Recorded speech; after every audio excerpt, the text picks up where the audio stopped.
Okay guys, let's go over the difference between an oiled finish and a sprayed finish. Here we have walnut and here we have white oak. Now white oak is a little harder wood than the walnut, but both of them are finished in two different products. So the walnut is finished in a 2K or a catalyzed oil finish. It's made by Rubio monocoat. You mix the two together, you trowel it on, you let it sit in there, and you buff off the excess. The oil that penetrates all the fibers and impregnates into the wood will harden overnight because it is a catalyzed finish. In fact, the cup of leftover finish will be hard as a rock in the morning.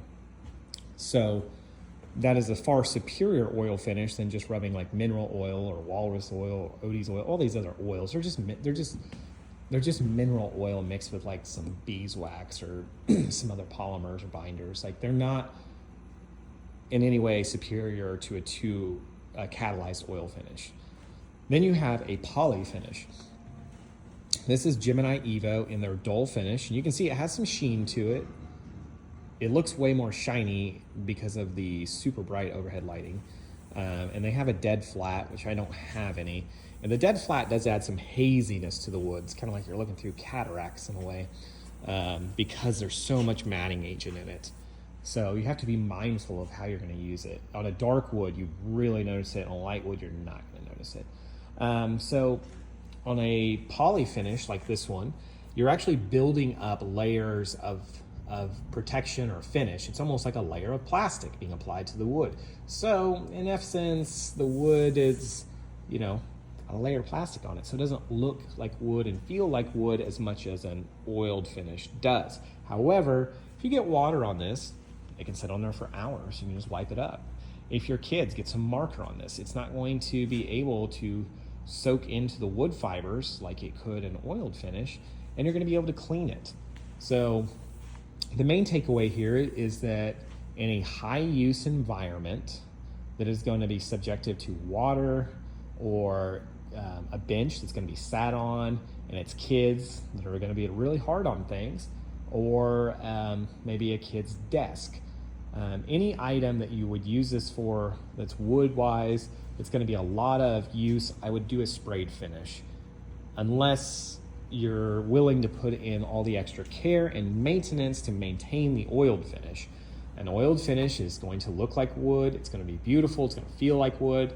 I love this finish, but it does take work. So if you put this in a laundry room, you get water on it, it will bead, but you need to wipe it up fairly quick because if you let it sit over for a couple hours, it's gonna leave a water spot.